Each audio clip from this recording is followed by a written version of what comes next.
I'm going to say something that's going to piss a lot of people off.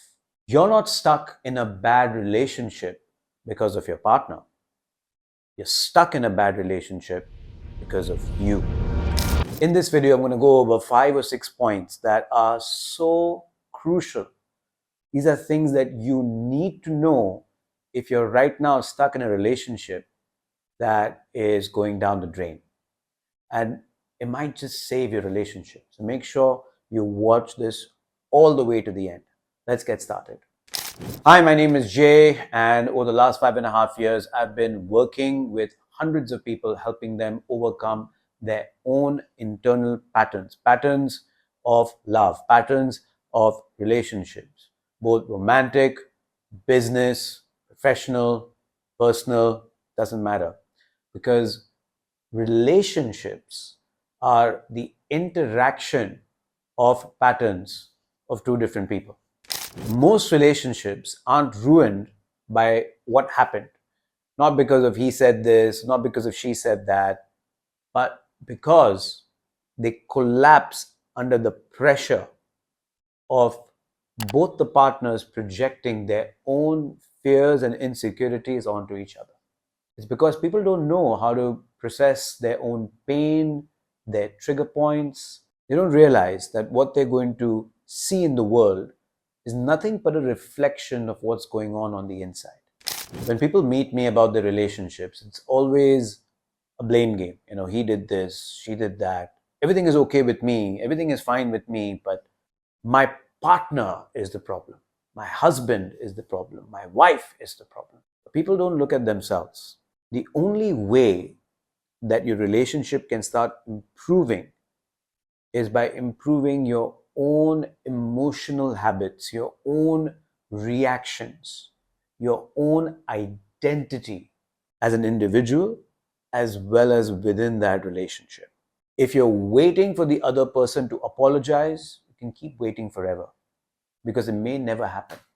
If you want your partner to show up differently, you start by showing up differently yourself. First thing you have to think about is when you start this journey of changing your relationship, of improving your relationship, of trying to get the other person back, it's not actually about getting the other person back. Your first journey is about learning how to get yourself back. Because oftentimes, people in relationships, especially people who are Enneagram type 2s, Enneagram type 9s, even Enneagram type 4s, type 1s, they give themselves away in the relationship, thinking that by going over and above their own values, by going over and above what their own principles are, what they want and what their own needs are, that somehow they will win the affection of their partner. You could also call this dependent type in the relationship. What you have to realize is that in any relationship, in order for it to work, it needs to serve the needs of both partners, not just one of them. So if one of them is sacrificing their needs for the needs of the other, the relationship is by definition not going to work. And if you want the relationship to work, the first step is by owning your own wants, your own desires, your own needs. Some people don't even know their own desires, their own needs. For example, if you're an Enneagram type 9 or the Enneagram type 2, you might have a really difficult time getting in touch with your own needs and your own desires. If that sounds like you, then that very well may be your personality pattern. And if you want to learn how you can figure out what your personality pattern is, I actually have an assessment in the description. You can click on the link, do the test. It will tell you everything that you need to know about your subconscious patterns. My point is that it's only when you do the work, the inner work, to realize what is really important for you, can you then bring that to the relationship to have some sort of balance between you and your partner. Otherwise, you're never going to feel that real balance. You're never going to feel that the scale is is, it's always going to be tipped to one side, and there's always going to be resentment on one end of the partnership. Now, the second thing you have to remember is that your nervous system is programmed to seek out what's familiar, which means that if you have a pattern of going from one bad relationship to another bad relationship to another bad relationship to another bad relationship, then chances are that you're seeking out people that fulfill that particular need of familiarity for you. Perhaps you've got into a pattern of overgiving, and that means that you're usually looking for partners that fulfill that criteria for you, where they're very demanding, and perhaps you believe that by submitting to their demands that somehow your needs will be met automatically, when that's not really true, but it's just what's familiar to you. So you end up repeating the same patterns over and over and over again. I'll give you an example. This is quick example. Look around your room, just see what color appears out for you. Maybe you can look for red in your surroundings. So look around for everything that's red. Like, I want you to find 10 things that's red. Just look around. Found 10 things? If not, you can pause this video, find 10 things, or find as many things in your room that are red in color, and just try to remember that. Yeah. Now close your eyes. Don't open them. I want you to tell me, without opening your eyes, don't peek. I can see you're peeking. Close your eyes. Tell me 10 things which are blue in color. I'm waiting. How many could you remember? 1, 2. Now open your eyes, look around, and tell me if you can find more than 2, 3 things that are blue in color inside your room right now. And chances are, if you're like most people, you will find way more than 2, 3 things that were blue in color in your room. The thing is that if you're familiar with an over-demanding partner, if you're familiar with over-giving to your partner in your relationships, then chances are that that's the kind of partner that you're going to be attracted towards. And so if you want to change your relationship, or you want to attract a different kind of person, then the first thing you have to do is change yourself. Now here's point number 3, which is, I think, so important, because when I meet a lot of people in relationship issues, they're like waiting for their partner to grow. They're waiting, like, my partner will get better, my partner will get better, my partner will get better. They'll become this person. I have hope that he's going to improve. I have hope that she is going to improve in her life. And finally, like, if this one thing changed, everything in the relationship would be good. Truth is, if you're waiting for your partner to grow, that's how you're avoiding growing yourself. I remember having coffee with a friend of mine, and she said something amazing. She's a fantastic human being, somebody older than me, somebody more experienced than me. And she said to me, Jay, that the only people that you're going to meet in your life moving forward are the people who you need to meet in order for you to grow in the ways that you need to grow to fulfill your potential. The very things in your life that trigger you are going to appear over and over and over and over again until you grow to a point where you realize which part of you they reflect. And until you accept that part of you, that's going to keep bothering you forever. When you meet somebody that you love absolutely, but there's something about them that bothers you, and you're waiting for them to change that part of you, the truth is that there is somewhere inside in that, the universe is telling you, the world is telling you, your nervous system is telling you that this is where you need to grow.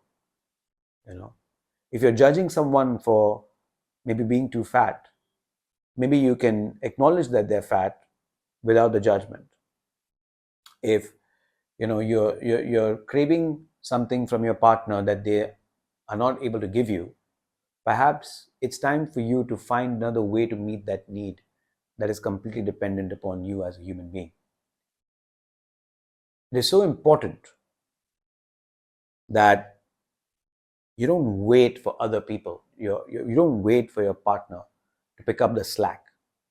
You want to pick it up yourself. Now, one of two things will happen when you do that. Either your partner will follow with you and grow alongside with you, or they'll leave. And you won't care because you have grown and they have not. And that leads me to the next point, which is so important, that releasing your resentment that you have for your partner. It's not about forgiveness. It's actually about having and reclaiming your own freedom. I'm talking about the freedom from from the frustration, from the anger, freedom from the pattern. I'll tell you what I mean. Releasing resentment isn't forgiving them. It's not about forgiving them. It's about reclaiming your own freedom. The freedom from the anxiety, the freedom from the frustration, the freedom from the repeated thoughts of this person, I can't stand this person. Because if you let go of the awful things that have happened between you and them, between you and your partner, and you wish them well, you're now finally free to move on with your life. Now, either you move on in your life with the relationship, or you move on without it. That's a choice for you to make. But it begins with letting go of that resentment. And the truth is that if you change how you show up, it's going to change the relationship. It's going to change the relationship dynamic, even if your partner does not change. And that is powerful. That's how you find your locus of control in a situation that can seem uncontrollable. And this is true not just in romantic relationships, but in any relationship. Because I've had a very difficult relationship with my father. There are a lot of things that he has done that I just can never, I can never reconcile with. Things that he's caused a lot of pain in my family, to my mother, and to other people. And I could hold on to that. I could stay angry at him, and I could take revenge. But isn't that just keeping me more trapped? Isn't that making the quality of my life worse? Am I not holding on to more stress? Am I not holding on to more anger, more negativity? Instead, what if I let that go?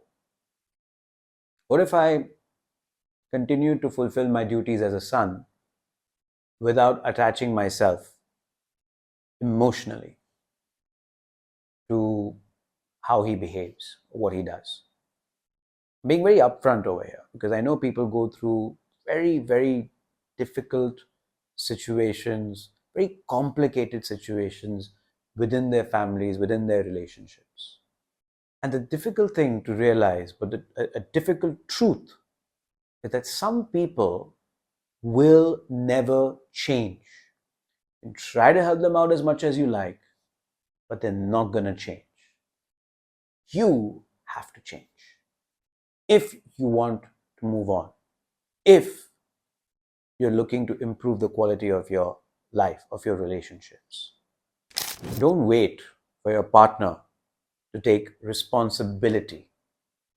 Take back the power by taking responsibility for your own patterns. That's how you start this process.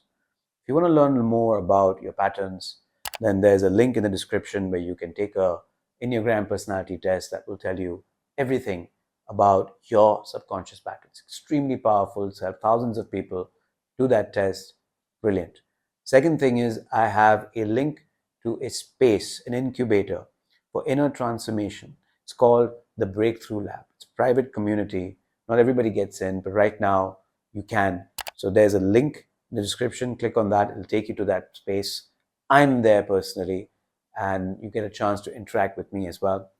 And if you're somebody who really, really, really wants to take their journey of inner transformation and relationship mastery to the next level, you want to overcome maybe a difficult relationship that you have in your life, maybe you want to overcome a relationship pattern that you have in your life or some other pattern, then there's a link in the description to book a one-on-one call to see if working long-term with me is the right fit for you.